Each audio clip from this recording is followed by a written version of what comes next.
So hello everyone, कैसे हैं आप सब लोग। I hope each and every one of you is doing absolutely good. My name is doctor Vipin Kumar Sharma and मैं आप सभी लोगों का तहे दिल से स्वागत करता हूं हमारे इस प्यारे से बैच अर्जुना नीट के अंदर। और आज हम एक बहुत छोटा सा टॉपिक पढ़ने वाले हैं, but it is going to be a highly conceptual topic जिसका नाम है केमी ऑस्मोसिस।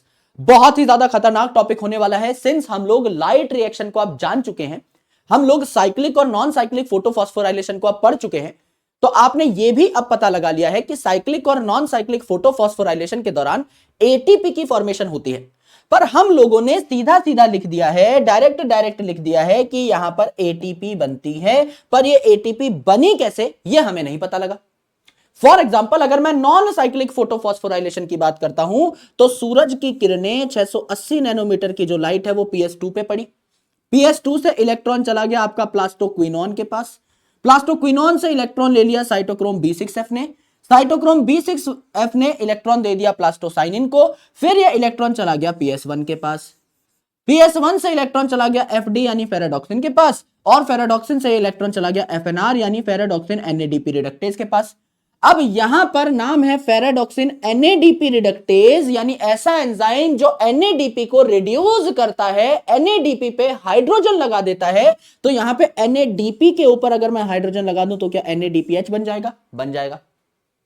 यानी ये रिएक्शन तो बहुत सिंपल है कि यहां पे NADP था, एक एंजाइम था जो NADP को रिड्यूस करता है, तो इस पे हम हाइड्रोजन लगा देंगे तो NADPH बन के तैयार हो जाएगा। We know that very well, ये तो बहुत ईजी है।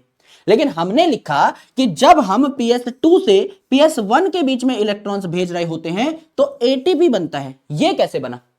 हमने तो यहां किसी एंजाइम का नाम लिखा ही नहीं जो इस ADP और PI को साथ साथ जोड़ दे, जो इस एडिनोसिन डाइफॉस्फेट पे तीसरा फॉस्फेट जोड़ दे और इसे एडिनोसिन ट्राइफॉस्फेट बना दे। ऐसा तो हमने यहां कुछ भी नहीं लिखा है।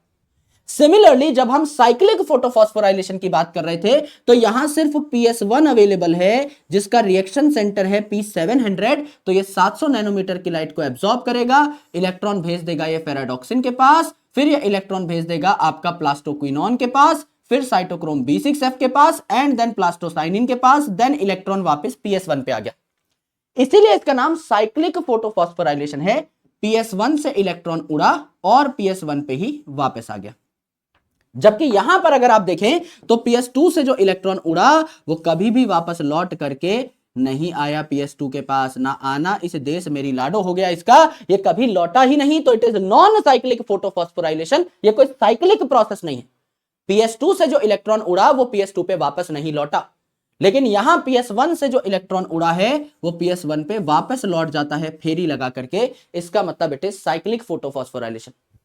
दोनों ही केसेस में हमने कहा ADP और फॉस्फेट को जोड़ के ATP बनेगा, ADP और फॉस्फेट को जोड़ के ATP बनेगा, लेकिन कैसे ये हमने नहीं पता लगाया, ये मैकेनिज्म हमने नहीं पता लगाया। So it is very important for all of us to understand this mechanism.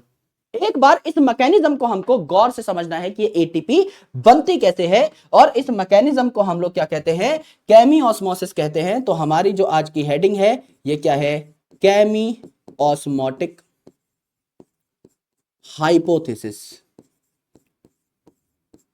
केमी osmotic hypothesis which was given by a scientist जिनका नाम था Peter Mitchell, which was given by Peter Michel.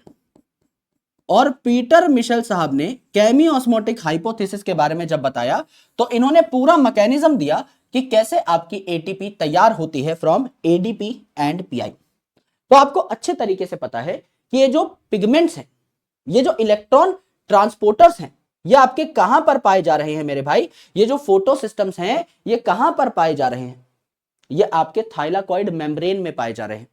तो अगर मैं एक क्लोरोप्लास्ट आपके सामने बना लूं, अगर मैं एक क्लोरोप्लास्ट आपके सामने बना लूं, let's say this is a chloroplast, this is a chloroplast, और इस क्लोरोप्लास्ट में अगर मैं कह दूं कि कई सारे आपको थाइलाकॉइड देखने को मिल रहे हैं, कई सारे आपको थाइलाकॉइड देखने को मिल रहे हैं, तो इस प्रकार के मैं कई सारे थाइलाकॉइड बना सकता हूं।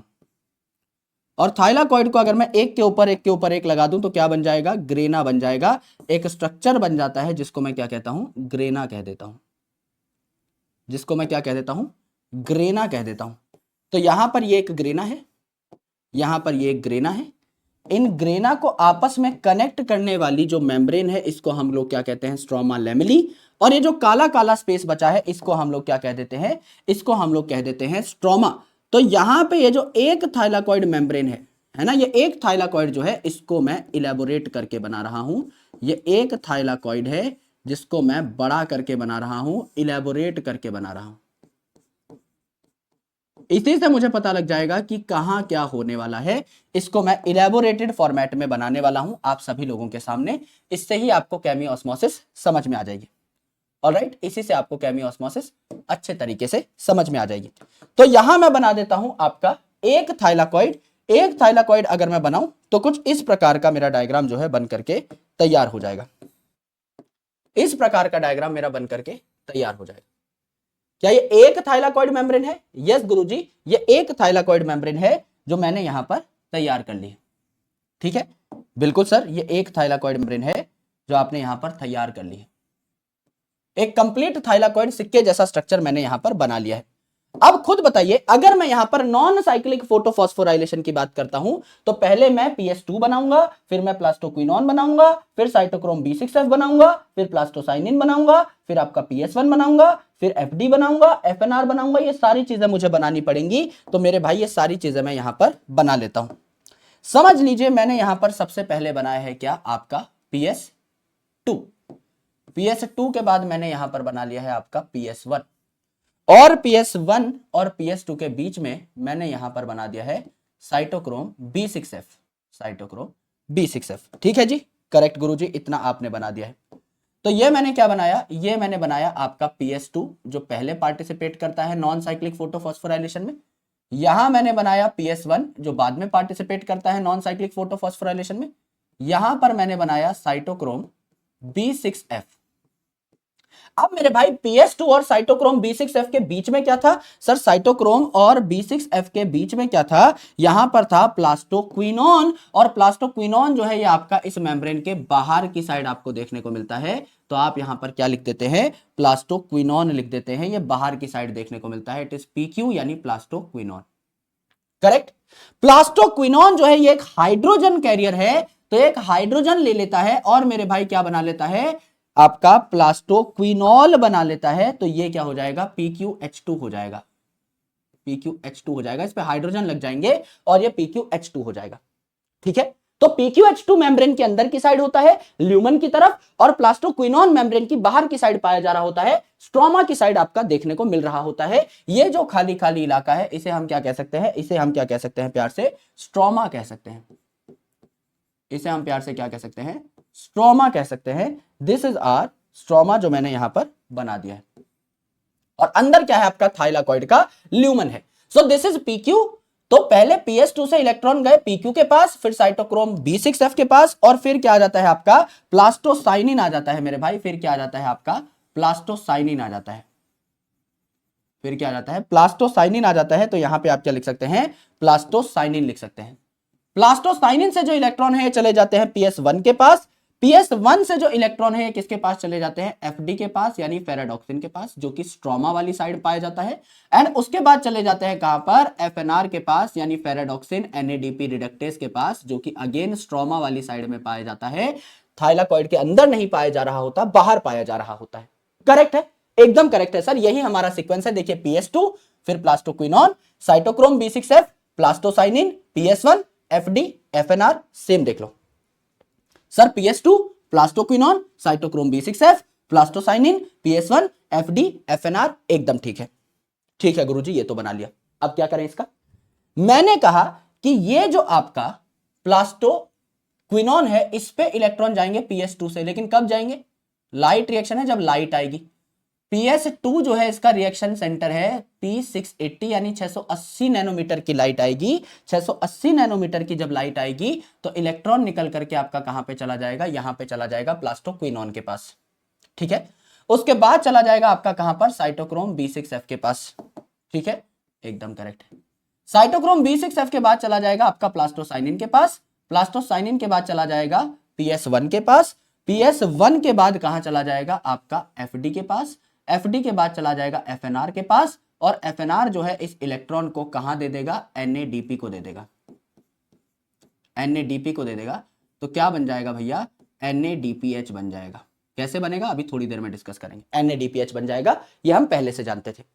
Now my friend, the most important thing is point number 1, ये जो PS2 है, यहां कुछ नया कारनामा हो रहा था। जी गुरुजी, एक नया कारनामा हो रहा था। जब हम PS2 की बात कर रहे हैं तो जब इसके ऊपर लाइट पड़ी तो इस PS2 से इलेक्ट्रॉन निकल के तो गया लेकिन कभी वापस नहीं लौटा इस PS2 के पास। तो क्या इस PS2 पे इलेक्ट्रॉन्स की कमी हो रही थी? यस गुरुजी। अगर इस PS2 पे इलेक्ट्रॉन की कमी हो रही थी तो इस PS2 पे इलेक्ट्रॉन की कमी को पूरा करने के लिए क्या हमने वाटर को स्प्लिट कर दिया था? यस। जब पानी तोड़ा तो आपका प्रोटॉन निकल गया, इलेक्ट्रॉन निकल गया एंड ऑक्सीजन निकल गया। भाई पानी किससे बनता है? हाइड्रोजन और ऑक्सीजन से। ऑक्सीजन जो निकला ये हमारा प्रोडक्ट है फोटोसिंथेसिस का, ये गैस की फॉर्मेट में इवॉल्व हो गया। एंड ये जो हाइड्रोजन था ये किससे बनता है? प्रोटॉन प्लस इलेक्ट्रॉन से। तो यहां पे आपके टोटल 4 हाइड्रोजन है, यानी 4 प्रोटॉन और 4 इलेक्ट्रॉन निकल गए होंगे। इलेक्ट्रॉन हमने यहां पर PS2 को दे दिए इलेक्ट्रॉन की कमी को पूरा करने के लिए, एंड प्रोटॉन जो है ये यहीं पड़े रह गए। अब ये जो स्प्लिटिंग ऑफ वाटर है PS2 में, जो स्प्लिटिंग ऑफ वाटर हो रही है कहां होती है? ये थाइलाकॉइड मेम्ब्रेन की अंदर की साइड होती है। यानी ये कहां पर हो रही होती है? एग्जैक्ट लोकेशन क्या है? ये वाली है एग्जैक्ट लोकेशन। यानी यहां पे अगर कंटिन्यूअस वाटर की स्प्लिटिंग हो रही है तो यहां पर आपके प्रोटॉन बनेंगे, यहां पर आपका इलेक्ट्रॉन बनेगा एंड मेरे भाई यहां पे आपका ऑक्सीजन बनेगा जो इवॉल्व हो जाएगा। अगर मेरे बंधु यहां पर आपके प्रोटॉन्स बने तो क्या ल्यूमन की साइड प्रोटॉन्स की संख्या ज्यादा हो गई? क्या प्रोटॉन की मात्रा बढ़ गई? यस गुरुजी, बढ़ गई। हमारे पास एक रीजन है, एक सॉलिड रीजन है जिससे हमें पता लगा कि प्रोटॉन की मात्रा आपके ल्यूमन में, थाइलाकॉइड के ल्यूमन में बढ़ी है। यह हमारा पहला रीजन हो गया। दूसरा important reason which is the most conceptual reason, आराम से सुनिए, समझ लीजिए मेरे भाई, ये प्लास्टोक्विनोन है। This plastoquinone is basically a hydrogen carrier. बाकी सारे क्या है? बाकी सारे इलेक्ट्रॉन कैरियर है। इनको आप इलेक्ट्रॉन दे दोगे खुश हो जाएंगे। इसको साइटोक्रोम B6F को इलेक्ट्रॉन दे दिया, इसने इलेक्ट्रॉन आगे पकड़ा दिया। प्लास्टोसाइनिन को इलेक्ट्रॉन दे दिया, इसने इलेक्ट्रॉन आगे पकड़ा दिया। ये जो आपका PS1 है इसने इलेक्ट्रॉन आगे पकड़ा दिया। ये सब इलेक्ट्रॉन कैरियर हैं। ये जो PQH2 है it is a hydrogen carrier. अर्थात ये जो प्लास्टोक्विनोन है ये कहता है कि मुझे सिर्फ इलेक्ट्रॉन मत दो, मैं नेगेटिव हो जाऊंगा क्योंकि इलेक्ट्रॉन इज नेगेटिवली चार्ज्ड। ये कहता है कि मुझे इलेक्ट्रॉन के साथ साथ प्रोटॉन भी दे दो जिससे कि मैं न्यूट्रल रहूं, क्योंकि इलेक्ट्रॉन और प्रोटॉन क्या बना लेगा? हाइड्रोजन। तो जब हम प्लास्टोक्विनोन को हाइड्रोजन दे देंगे तो वो न्यूट्रल रहेगा, नेगेटिव नहीं रहेगा। वो क्या करेगा कि समझ लीजिए मैं प्लास्टोक्विनोन हूं, मुझे किसी ने इलेक्ट्रॉन दिया, और मुझे किसी ने प्रोटॉन दे दिया यानी हाइड्रोजन दे दिया। तो मुझे कोई इलेक्ट्रॉन दे रहा था, मैंने बोला नहीं भैया मैं नेगेटिव नहीं होऊंगा, जाओ इसके साथ प्रोटॉन भी लेके आओ। तो मैंने प्रोटॉन भी लेके आया और यहां पे मैंने अपने पास जो है हाइड्रोजन रख लिया। तो I am neutral now. Electron मैंने आगे सप्लाई कर दिया, इस प्रोटॉन को फेंक दिया। मुझे सिर्फ इस इलेक्ट्रॉन को आगे सप्लाई करना था लेकिन मुझे नेगेटिव भी नहीं होना था। अब इलेक्ट्रॉन भी चाहिए मुझे और नेगेटिव भी नहीं होना चाहता, तो मैंने क्या किया, इस इलेक्ट्रॉन के साथ एक प्रोटॉन भी ले लिया कि भैया मैं न्यूट्रल रहूं। फिर इस इलेक्ट्रॉन को मैंने आगे ट्रांसपोर्ट कर दिया, प्रोटॉन को मैंने फेंक दिया। तो अब मेरे भाई आराम से सुनिए, अगर ये प्लास्टोक्विनोन एक हाइड्रोजन कैरियर है, इलेक्ट्रॉन तो इसके पास आ ही रहे हैं PS2 से, इलेक्ट्रॉन तो ये ले ही ले रहा है, इसे जरूरत है प्रोटॉन की, ये प्रोटॉन कहां से उठाएगा? सर PQ जो है मेम्ब्रेन की बाहर की साइड पाया जाता है, तो ये प्रोटॉन कहां से उठाएगा? अगर इसे प्रोटॉन की जरूरत पड़ी तो प्रोटॉन यहां से उठाएगा, बिल्कुल उठाएगा। अगर ये प्रोटॉन यहां से उठाएगा तो क्या यहां प्रोटॉन की मात्रा कम हो जाएगी? बिल्कुल कम हो जाएगी, क्योंकि प्रोटॉन हम कहां से उठा रहे हैं? जहां से प्रोटॉन पास है। भाई ये PQ जो है मेम्ब्रेन की बाहर की साइड है, तो अंदर से प्रोटॉन क्यों उठाएगा? बाहर से पास पड़ रहा है, बाहर से उठा लेगा। एंड PQH2 जो बनता है ये अंदर की साइड बनता है। तो जब इलेक्ट्रॉन आगे ट्रांसपोर्ट कर दिए जाएंगे, मेरे भाई ये काला एरो आप चाहो तो यहां बना लो, जब आपके इलेक्ट्रॉन आगे ट्रांसपोर्ट कर दिए जाएंगे, तो मेरे भाई इलेक्ट्रॉन को जब आपने आगे ट्रांसपोर्ट कर दिया है तो ये जो प्रोटॉन है कहां फेंके जाएंगे? अब फेंकने का जो इलाका है, डस्टबिन जो है, ये यहां से पास है, मेम्ब्रेन के अंदर की साइड पास है, तो प्रोटॉन फेंक दिए जाएंगे यहां पर। अर्थात अगर मुझे प्रोटॉन लेना है तो मैं वहां से लूंगा जहां से प्रोटॉन पास पड़ रहा है। PQ जो है मेम्ब्रेन की बाहर की साइड बनता है, तो बाहर की साइड से प्रोटॉन लिया। PQH2 मेम्ब्रेन के अंदर की साइड बनता है, तो इलेक्ट्रॉन तो आगे भेज दिया मैंने, प्रोटॉन को मुझे फेंकना है, कहां फेंकूंगा? डस्टबिन कहां पास है? अंदर की साइड पास है, अंदर के अंदर सरका दिया, तो अंदर प्रोटॉन और ज्यादा बढ़े, इसकी भी मेरे पास एक सॉलिड वजह हो गई, एक सॉलिड वजह हो गई। बाहर प्रोटॉन कम हुए, इसकी भी एक सॉलिड वजह मेरे पास हो गई। तीसरी इंपॉर्टेंट चीज, जब मेरे भाई मैंने NADP से NADPH बनाया, तो NADP से NADPH जब बनाया, तो ये H क्या होता है? हाइड्रोजन।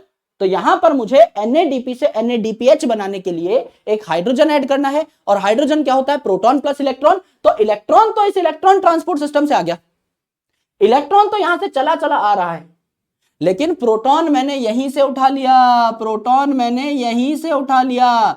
तो प्रोटॉन को जोड़ जोड़ के NADP पे मैंने क्या कर दिया? NADPH बना दिया ना। तो ये प्रोटॉन कम होते जा रहे हैं बाहर, क्योंकि इनको मैं यूज करता जा रहा हूं NADPH बनाने के लिए, तो फ्री प्रोटॉन की मात्रा कम होती जा रही है।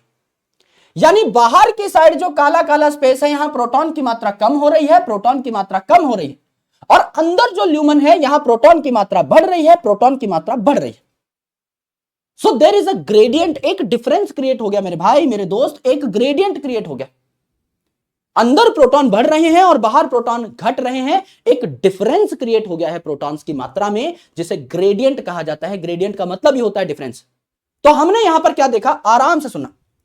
हमने यहां पर देखा कि PS2 से जब इलेक्ट्रॉन निकल करके गए, तो ये वापस नहीं लौटे, तो हमें PS2 को इलेक्ट्रॉन देने पड़े पानी तोड़ तोड़ के, यानी आपकी वाटर को स्प्लिट कर करके। तो हमने यहां पे वाटर जब स्प्लिट किया, तो प्रोटॉन बने, इलेक्ट्रॉन बने, एंड ऑक्सीजन रिलीज हो गई। तो ऑक्सीजन तो एक बाय प्रोडक्ट है फोटोसिंथेसिस का, ये रिलीज हो गया। इलेक्ट्रॉन की कमी होती जा रही है PS2 में, इलेक्ट्रॉन हमने इसे दे दिए। प्रोटॉन जो है ये थाइलाकॉइड के ल्यूमन में जमा हो गए। तो पहला रीजन तो बहुत ईजी है ये समझना कि क्यों थाइलाकॉइड के ल्यूमन में प्रोटॉन ज्यादा हुए, क्योंकि थाइलाकॉइड के ल्यूमन में आपका वाटर टूट रहा है, वाटर स्प्लिट हो रहा है, तो अंदर प्रोटॉन ज्यादा। पहला रीजन मुझे मिल गया। दूसरा रीजन, ये जो आपका प्लास्टोक्विनोन है, जो आपका प्लास्टोक्विनोन है, it is a hydrogen acceptor, it is not an electron acceptor, it is a hydrogen acceptor. इसको मैं अगर अकेला इलेक्ट्रॉन दूंगा, ये खुश नहीं होगा, इसको इलेक्ट्रॉन के साथ साथ मुझे प्रोटॉन भी देना होता है, दैट बिकम्स अ हाइड्रोजन। तो ये इलेक्ट्रॉन को आगे पास कर देता है, because this is an electron transport system. तो इलेक्ट्रॉन इसे एक जगह से दूसरी जगह पहुंचाना है, तो इलेक्ट्रॉन तो एक जगह से दूसरी जगह ले जाएगा, लेकिन प्रोटॉन का क्या करेगा? अब इसके किसी काम का नहीं है प्रोटॉन, तो ये फेंक देता है प्रोटॉन को। तो मेरे दोस्त, यहां पर ये जो प्लास्टोक्विनोन है, ये बन रहा है, ये आपका पाया जा रहा है मेम्ब्रेन की बाहर की साइड। तो प्रोटॉन कहां से उठाएगा? सर मेम्ब्रेन की बाहर वाली साइड से ही उठा लेगा, यानी स्ट्रोमा से उठा लेगा। अगर ये स्ट्रोमा से प्रोटॉन लेता जा रहा है, लेता जा रहा है, तो क्या स्ट्रोमा में प्रोटॉन कम हो जाएंगे? बिल्कुल कम हो जाएंगे। और जब मेरे भाई ये आपका प्लास्टोक्विनोन जो है, ये प्लास्टोक्विनोल बना लेता है, अल्कोहल बना लेता है। क्विनोन मतलब इसमें कीटोन ग्रुप है, क्विनोन मतलब इसमें कीटोन ग्रुप है, क्विनोल मतलब इसमें अल्कोहल ग्रुप है, इस पे हाइड्रोजन लग चुका है। तो मेरे भाई जब ये प्लास्टोक्विनोल बनता है, ये मेम्ब्रेन की अंदर की साइड बनता है, तो इलेक्ट्रॉन तो इसे आगे देना है। अब प्रोटॉन ये कहां फेंकेगा? अंदर की साइड से, डस्टबिन पास है। प्रोटॉन कहां से उठाया? स्ट्रोमा से, क्योंकि ये जो आपका प्लास्टोक्विनोन है, इसके लिए इजी था बाहर से प्रोटॉन लेना, दुकान जो है बाहर की साइड से पास थी।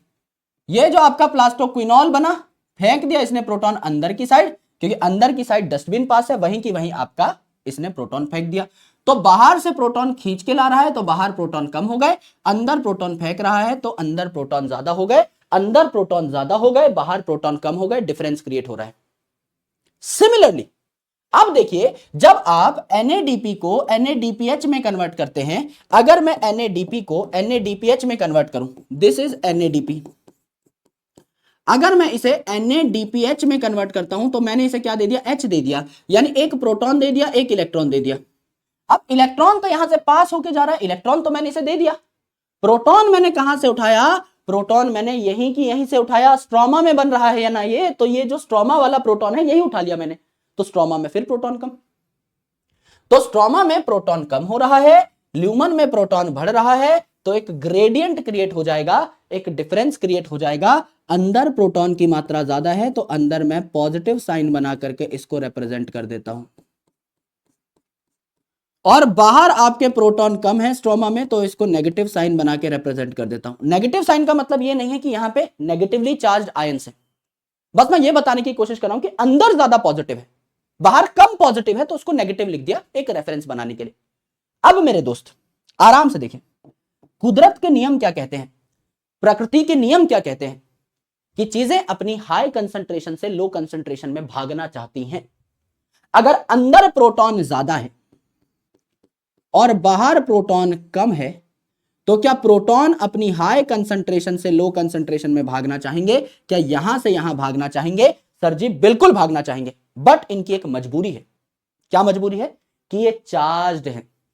जब हम लोगों ने cell the unit of life chapter को पढ़ा था, जब हमने सेल मेम्ब्रेन की डिटेल्ड डिस्कशन करी थी, उस टाइम पर मैंने आपको बताया था कि चार्ज्ड चीजें जो हैं वो डायरेक्टली मेम्ब्रेन को क्रॉस नहीं कर सकती, इन्हें कोई ना कोई मदद करने वाला मॉलिक्यूल चाहिए, कोई ना कोई कैरियर चाहिए, कोई ट्रांसपोर्टर चाहिए जो इनको पास करा दे मेम्ब्रेन से।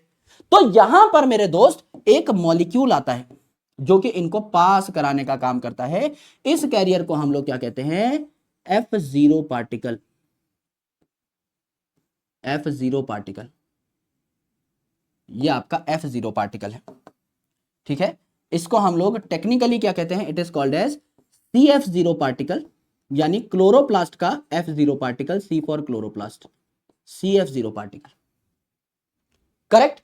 ये क्या करेगा? ये इन प्रोटॉन्स को एक जगह से दूसरी जगह ले जाने का काम करेगा, ये इन प्रोटॉन्स को मेम्ब्रेन क्रॉस कराने का काम करेगा। और मेरे भाई इसके नीचे एक और मॉलिक्यूल पाया जाता है। ये जो मॉलिक्यूल है मेरे भाई, ये कौन सा हो जाएगा? ये हो जाएगा गुरुजी CF1 मॉलिक्यूल। ये जो मॉलिक्यूल हो जाएगा ये कौन सा हो जाएगा? ये हो जाएगा CF1 मॉलिक्यूल, करेक्ट। इस मॉलिक्यूल का नाम क्या है? This is called as CF1 particle, CF1 particle, CF1 particle, ठीक है। ये F1 पार्टिकल क्या करता है? सर जब बहुत तेजी से प्रोटॉन एक जगह से दूसरी जगह जा रहे होते हैं, मेरे भाई यहां पे बहुत ज्यादा प्रोटॉन्स हैं, यहां पे बहुत कम प्रोटॉन्स हैं, अंदर जितने ज्यादा प्रोटॉन होंगे बाहर जितने कम प्रोटॉन होंगे उतना ही ज्यादा बड़ा गैप होगा, उतना ही ज्यादा बड़ा ग्रेडियंट होगा, और जितना बड़ा ग्रेडियंट होगा उतनी तेजी से प्रोटॉन मेम्ब्रेन की एक साइड से दूसरी साइड भागने की कोशिश करेंगे। और प्रोटॉन जब एक जगह से दूसरी जगह रश करेंगे, प्रोटॉन जब एक जगह से दूसरी जगह भागेंगे तो प्रोटॉन की मोशन से एक फोर्स जनरेट होगी। उस प्रोटॉन की मोशन से जनरेट होने वाली फोर्स को हम लोग प्रोटॉन मोटिव फोर्स कहते हैं।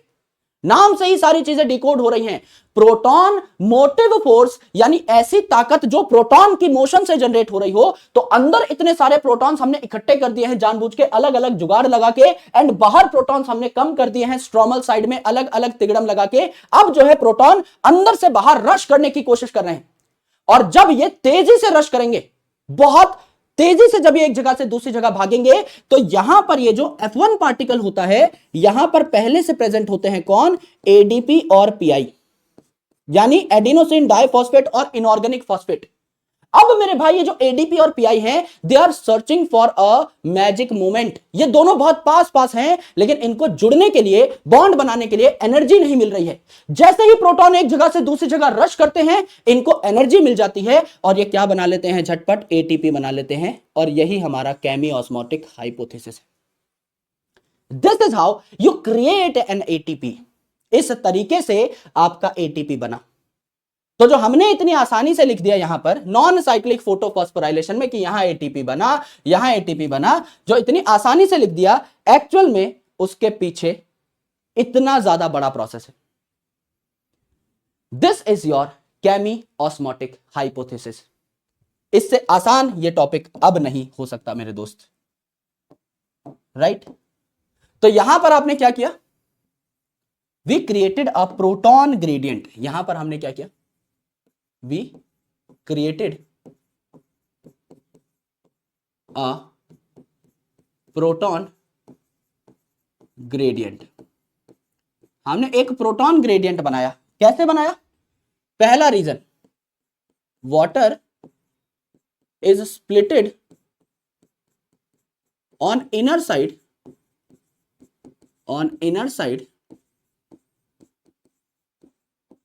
Of thylakoid membrane, of thylakoid membrane. Therefore अगर वाटर स्प्लिट हुआ है तो मेरे भाई आपका क्या बनेगा, प्रोटॉन बनेगा, इलेक्ट्रॉन बनेगा एंड ऑक्सीजन बनेगा। तो ये प्रोटॉन जो है इसकी मात्रा बढ़ गई इन द ल्यूमेन। तो ये जो प्रोटॉन है they are accumulated in lumen, accumulated in lumen. तो पहला कारण कि ल्यूमेन में प्रोटॉन बढ़ा, दूसरा कारण कि स्ट्रोमा में प्रोटॉन कम हुआ, that NADPH is formed in stroma, is formed in stromal side, stromal side। NADPH is formed in stromal side। तो अगर आपको NADPH बनाना है तो आप पहले NADP लेंगे, इस पे प्रोटॉन लगाएंगे, इस पे इलेक्ट्रॉन लगाएंगे एंड तब जाके आपका क्या बनेगा, NADPH बनेगा। और एंजाइम कौन सा लगेगा, फेरेडॉक्सिन NADP रिडक्टेज, यानी आपका FNR यहां पे एंजाइम लगेगा। करेक्ट है, एकदम करेक्ट है। जब आपने ये काम किया तो ये जो प्रोटॉन है ये आपने कहां से लिया, from stroma, from stroma. Stroma से ही प्रोटॉन उठा लिया तो प्रोटॉन कम हो गया स्ट्रोमा में, और इलेक्ट्रॉन जो है इलेक्ट्रॉन ट्रांसपोर्ट सिस्टम से आ गया। तो एक वजह मुझे मिली कि स्ट्रोमा में प्रोटॉन कम हो गया, एक मुझे मिली कि ल्यूमेन में प्रोटॉन बढ़ गया। दोनों में मेरा ही फायदा है, ओवरऑल गैप बढ़ ही रहा है। तीसरी इंपॉर्टेंट चीज, plastoquinone is a hydrogen carrier, hydrogen carrier. Therefore it takes proton from stromal side, stroma से प्रोटॉन लेता है from stromal side. Therefore stromal side में प्रोटॉन कम हो गए एंड इट थ्रोज, और ये फेंक देता है, and it throws proton in lumen side. तो ल्यूमेन में प्रोटॉन बढ़ गए हैं, तो ल्यूमेन में प्रोटॉन बढ़ गए। तो मेरे पास कई सारी वजह हो गई ल्यूमेन में प्रोटॉन बढ़ाने की। वाटर ल्यूमेन में स्प्लिट हुआ तो ल्यूमेन में प्रोटॉन बढ़ा, PQH2 ने ल्यूमेन में प्रोटॉन फेंका तो ल्यूमेन में प्रोटॉन बढ़ा, PQ ने प्रोटॉन उठाया स्ट्रोमल साइड से तो स्ट्रोमा साइड में प्रोटॉन घटा। जो आपका NADP से NADPH बनाने के लिए मेरा प्रोटॉन लगा वो भी मैंने स्ट्रोमा से उठाया तो यहां भी प्रोटॉन घटा। तो स्ट्रोमा में प्रोटॉन घटा घटा, ल्यूमेन में प्रोटॉन बढ़ा बढ़ा, ल्यूमेन में प्रोटॉन ज्यादा हो गए, स्ट्रोमा में प्रोटॉन कम हो गए। अगर यहां प्रोटॉन ज्यादा हो गए हैं इसका मतलब एसिडिटी बढ़ गई है, एसिडिटी बढ़ गई है इसका मतलब कोई चीज एसिडिक है, इसका मतलब उसका pH कम है, तो यहां pH कम है।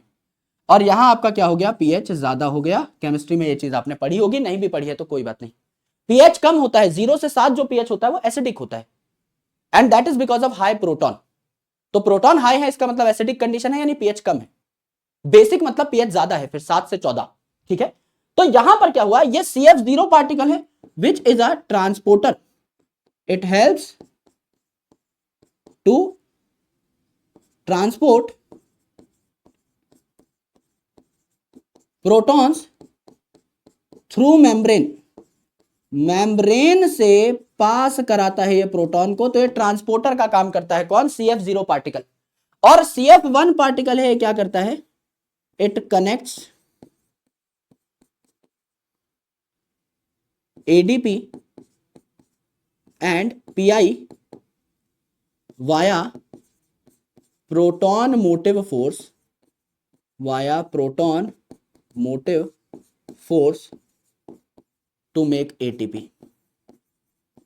टू मेक ATP, ATP बनाने का ये काम करता है। प्रोटॉन मोटिव फोर्स से आपका ADP और PI को जोड़ देता है। This is your chemiosmosis, complete chemiosmosis in one slide, in one slide, कुछ नहीं छूटा है ना। ये जो CF0 और CF1 है ये ATP बनाने का काम करते हैं ना, तो इस CF0 और CF1 को मिला के हम क्या कहते हैं, ATP synthase, ATP synthase, ATP synthase कहते हैं। तो बताओ अगर आपको ATP बनानी हुई तो आपको क्या क्या चाहिए होगा। सर एटीपी बनानी हुई तो मेम्ब्रेन चाहिए होगी पक्का, जिसके एक साइड प्रोटॉन ज्यादा होंगे एक साइड प्रोटॉन कम, एक साइड प्रोटॉन ज्यादा एक साइड प्रोटॉन कम, यानी प्रोटॉन का डिफरेंस यानी प्रोटॉन ग्रेडियंट चाहिए होगा। फिर आपका ट्रांसपोर्टर चाहिए होगा जो कि आपका प्रोटॉन को एक जगह से दूसरी जगह ले जा सके क्योंकि प्रोटॉन चार्ज होते हैं। एंड आपका एटीपी सिंथेस चाहिए होगा जिससे आपका एटीपी बनाया जा सके। तो ये सारी चीजें आपको चाहिए होंगी। तो लिखना चाहो तो लिख भी सकते हो, अदरवाइज कोई टेंशन नहीं है, मैं एनसीईआरटी में ही मार्क करा दूंगा, वहीं लिखवा दूंगा। ठीक है, आराम से देखिए इसको, आराम से देखिए, एक स्लाइड में इतना प्यारा concept, this is going to be the most wonderful thing in your preparation. आराम से देखिए, यहां पर देखिए भाई क्या लिखा हुआ है ना, क्या क्या चाहिए होगा फॉर एटीपी सिंथेसिस। मैंने क्या क्या बताया आपको, एटीपी सिंथेसिस के लिए हमें क्या क्या जरूरत पड़ी, एक मेम्ब्रेन चाहिए जिसके एक साइड ज्यादा प्रोटॉन होंगे एक साइड कम प्रोटॉन होंगे। तो पहला तो चाहिए मेम्ब्रेन। फिर हमने प्रोटॉन की कंसंट्रेशन की बात की, तो दूसरा हमें क्या चाहिए, प्रोटॉन ग्रेडियंट, प्रोटॉन ग्रेडियंट। तीसरा हम लोगों को क्या चाहिए, तीसरा हम लोगों को चाहिए ट्रांसपोर्टर फॉर प्रोटॉन, क्योंकि प्रोटॉन चार्ज है तो इनको मेम्ब्रेन के आर पार जाने की इजाजत नहीं है, तो प्रोटॉन के लिए ट्रांसपोर्टर चाहिए जो कि यहां पे कौन है, CF0 पार्टिकल था। एंड चाहिए आपको एटीपी सिंथेस, यानी एटीपी बनाने के लिए एटीपी सिंथेस चाहिए, F0 F1 पार्टिकल आपको चाहिए जिससे कि आप लोग एटीपी बढ़िया बना सके। यही चाहिए, एकदम यही चाहिए, करेक्ट, एकदम करेक्ट है। एनसीईआरटी में देख लेते हैं क्या क्या लिखा हुआ है गुरुजी, आइए। एटीपी सिंथेसिस अगर करनी है तो प्रोटॉन ग्रेडियंट डेवलप करना होगा, प्रोटॉन का डिफरेंस क्रिएट करना होगा अक्रॉस द मेम्ब्रेन, एक मेम्ब्रेन के अराउंड, जो कि हमने इस बार थाइलाकॉइड मेम्ब्रेन चुनी है। तो प्रोटॉन जो है ये थाइलाकॉइड मेम्ब्रेन की अंदर की साइड यानी ल्यूमन में जमा हो जाते हैं। और थाइलाकॉइड की जो मेम्ब्रेन है इसमें इलेक्ट्रॉन ट्रांसपोर्ट सिस्टम है, अलग अलग इलेक्ट्रॉन कैरियर है, प्लास्टोक्विनोन है, प्लास्टोसाइनिन है, साइटोक्रोम B6F है, ये सारी चीजें यहां पर पाई जा रही। तो प्रोटॉन ग्रेडियंट कैसे बना, वाटर स्प्लिटिंग जो हुई है ये आपकी inner side of the membrane में होती है, ल्यूमन की साइड होती है। तो जब पानी स्प्लिट होगा तो प्रोटॉन निकलेंगे, वो प्रोटॉन भी ल्यूमन में होंगे, तो ल्यूमन में प्रोटॉन बढ़ा, पहला रीजन। दूसरी इंपॉर्टेंट चीज कि मेरे भाई प्लास्टोक्विनोन जो है वो आपका इलेक्ट्रॉन एक्सेप्टर ना होके हाइड्रोजन एक्सेप्टर है, तो ये क्या करता है मेरे भाई, हाइड्रोजन कैरियर है, तो ये प्रोटॉन उठा लेता है आपका स्ट्रोमल साइड से, तो स्ट्रोमल साइड में आपके प्रोटॉन की मात्रा कम हो जाती है, एंड ये फेंक देता है आपका प्रोटॉन को बाद में ल्यूमन साइड में, तो ल्यूमन में प्रोटॉन की मात्रा बढ़ जाती है, तो स्ट्रोमा में प्रोटॉन घटे, ल्यूमन में बढ़े। तीसरा, NADP रिडक्टेज एंजाइम जो है आपका फेरेडॉक्सिन NADP रिडक्टेज जो है ये स्ट्रोमल साइड में पाया जाता है, यानी NADPH जो है स्ट्रोमा में बना, तो NADPH बनाने के लिए आपने जो प्रोटॉन उठाया ये कहां से उठाया, स्ट्रोमा से ही उठाया, तो स्ट्रोमा में प्रोटॉन फिर कम हो गए। तो स्ट्रोमा में प्रोटॉन कम, ल्यूमन में प्रोटॉन ज्यादा और वाटर स्प्लिट हुआ था तो प्रोटॉन ज्यादा, तो यहां पर क्या हो जाता है, प्रोटॉन्स जो है स्ट्रोमा में कम हो जाते हैं, एज वेल एज ल्यूमन जो है इसमें अक्यूमुलेट हो जाते हैं। अब हमें क्या करना है, ब्रेकडाउन करना है इस ग्रेडियंट का, यानी कि बहुत ज्यादा प्रोटॉन ल्यूमन में आ चुके हैं, इन्हें क्या करना है, स्ट्रोमा की तरफ भेजना है, तो हम इनको शिफ्ट करना स्टार्ट कर देंगे, मेम्ब्रेन की एक साइड से दूसरी साइड पे भेजना स्टार्ट कर देंगे। तो यहां पे क्या होगा, CF0 वो पार्टिकल है जो कि आपका क्या करेगा, चीजों को मूव कराएगा। CF0 जो है ये मेम्ब्रेन में गड़ा हुआ एक ट्रांसपोर्टर है, एक चैनल की तरह ये काम करेगा, जो कि आपका क्या करता है, बेसिकली प्रोटॉन्स को एक जगह से दूसरी जगह पंप करता है। एंड CF1 वो पार्टिकल है जो ADP और PI को जोड़ देता है, एंड मेरे दोस्त आपका क्या करता है, ATP बना लेता है। तो केमी ऑस्मोसिस के लिए ATP बनाने के लिए आपको पहली चीज क्या चाहिए, मेम्ब्रेन, तो यहां थाइलाकॉइड मेम्ब्रेन थी, प्रोटॉन पंप यानी आपका CF0 पार्टिकल था, फिर आपका प्रोटॉन ग्रेडियंट यहां पर हो गया, डिफरेंस हमने क्रिएट किया, एंड ATP सिंथेज यानी आपका F1 पार्टिकल भी यहां पर हमको देखने को मिला। अब आपने ATP बना ली है और NADPH बना लिए हैं, तो जाहिर सी बात है अब आप डार्क रिएक्शन शुरू कर रहे होंगे, CO2 को आप कार्बोहाइड्रेट में कन्वर्ट कर रहे होंगे, ये हमारा नेक्स्ट टॉपिक होने वाला है। तो हम इस चीज से संबंधित सवाल सॉल्व कर लेते हैं, ये सेम डायग्राम हमने बना लिया है। देखो यहां पर NADP से अगर आप NADPH बनाना चाहते हो तो प्रोटॉन आपने स्ट्रोमा से लिया, प्रोटॉन कम। प्लास्टोक्विनोल बनने के लिए प्रोटॉन स्ट्रोमा से लिया, प्रोटॉन कम। ये जो प्लास्टोक्विनोल है इसने प्रोटॉन फेंक दिया आपका ल्यूमन में एंड वाटर स्प्लिट हुआ, तो यहां से जो प्रोटॉन बने ये भी आपके ल्यूमन में, तो ल्यूमन में प्रोटॉन ज्यादा, स्ट्रोमा में प्रोटॉन कम, तो अंदर प्रोटॉन ज्यादा, बाहर प्रोटॉन कम, CF0 पार्टिकल से ये प्रोटॉन इस साइड से इस साइड आना चाहेंगे एंड मेरे दोस्त यहाँ CF1 पार्टिकल जो है ये ADP और PI को जोड़ करके ATP बना देगा, तैयार कर देगा। तो कई जगह लिखा रहता है कि सिर्फ CF1 इज ATP सिंथेस, जो कि करेक्ट है। ATP सिंथेसिस का मेन काम जो है CF1 का है और CF0 का मेन काम एज अ ट्रांसपोर्टर है, पर ये दोनों साथ ही काम करते हैं। तो कई जगह पर दोनों को भी ATP सिंथेस लिखा गया है।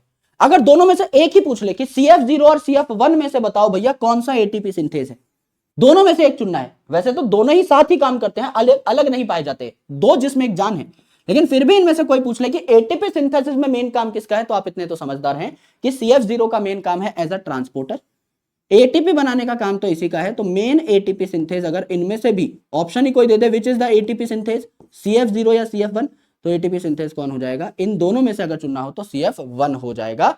ऐसा भी कई बार सवाल पूछा जा सकता है, वैसे आएगा नहीं बट स्टिल अगर आ जाए तो इतना हमें संयम होना चाहिए। आइए, photophosphorylation is the process in which, photophosphorylation, photo मतलब लाइट को यूज करके, फॉस्फोराइलेशन क्या कर दिया, फॉस्फेट ऐड कर दिया, किस पे, एडीपी पे करेंगे तो एटीपी बनेगा। CO2 एंड O2 यूनाइट, कोई लेना देना ही नहीं है, ना लाइट की बात हुई ना फॉस्फेट की बात हुई। फॉस्फोग्लिसरिक एसिड इज प्रोड्यूस, कोई लेना देना नहीं है। एस्पार्टिक एसिड इज प्रोड्यूस, कोई लेना देना नहीं है। लाइट एनर्जी इज यूज, यानी फोटो शब्द आ गया, and it is converted into ATP, यानी एडीपी का फॉस्फोराइलेशन कर दिया। एक ही है जिसमें बातें समझ में आ रही हैं। Electrons from excited chlorophyll of PS2 are accepted first by, PS2 से किस पे गए हैं, आपका सबसे पहले प्लास्टोक्विनोन, फिर B6F, फिर प्लास्टोसाइनिन, फिर PS1, फिर FD, फिर FNR। तो कौन से पे गए हैं, प्लास्टोक्विनोन पे गए हैं। फिर साइटोक्रोम B6F पे गए हैं, BF, फिर आपका जो है फेराडॉक्सिन बहुत बाद में आया है, तो plastoquinone that is PQ becomes the right answer, correct. आइए, इलेक्ट्रॉन ट्रांसपोर्ट सिस्टम या electron transport chain of photosynthesis process takes place in, कहां पर है इलेक्ट्रॉन ट्रांसपोर्ट सिस्टम, ये थाइलाकॉइड बनाया है, थाइलाकॉइड की मेम्ब्रेन पे ये आपके गड़े हुए हैं, not in stroma. Outer chloroplast membrane, पूरी क्लोरोप्लास्ट की मेम्ब्रेन पे नहीं, थाइलाकॉइड की मेम्ब्रेन पे। साइटोसॉल तो वैसे ही गलत हो गया, तो थाइलाकॉइड की मेम्ब्रेन ही हमने यहां पर पिंक कलर से बनाई है, वहीं आपका ये सारा काम हो रहा है। First reaction in photosynthesis is, photosynthesis में पहला काम क्या होगा, फोटो यानी लाइट ही आएगी, है ना। तो आपका सबसे पहले क्या हुआ, फोटोलिसिस ऑफ वाटर, क्या वाटर पहले तोड़ दोगे, देखते हैं बाद में क्या दिया हुआ। फिक्सेशन ऑफ CO2, ये तो डार्क रिएक्शन है तो बहुत बाद में होगा। फॉर्मेशन ऑफ ATP PS2 और PS1 के बीच में होगा, ये भी बहुत बाद में होगा। Excitement of chlorophyll molecule, light आएगी तो क्लोरोफिल एक्साइट होंगे, तब जाके इलेक्ट्रॉन आपका उड़ेगा PS2 से, फिर PS2 में पता लगेगा कि भाई इलेक्ट्रॉन उड़ चुका है, इस इलेक्ट्रॉन को सप्लीमेंट करना है कहीं से, तब पानी टूटेगा। तो पानी बाद में टूटेगा, पहले इलेक्ट्रॉन उड़ेगा, यानी एक्साइटेशन ऑफ क्लोरोफिल मॉलिक्यूल होगी, जो आपका P680 मॉलिक्यूल है उसका इलेक्ट्रॉन उड़ेगा। ये आपने देखा, करेक्ट है, एकदम करेक्ट है।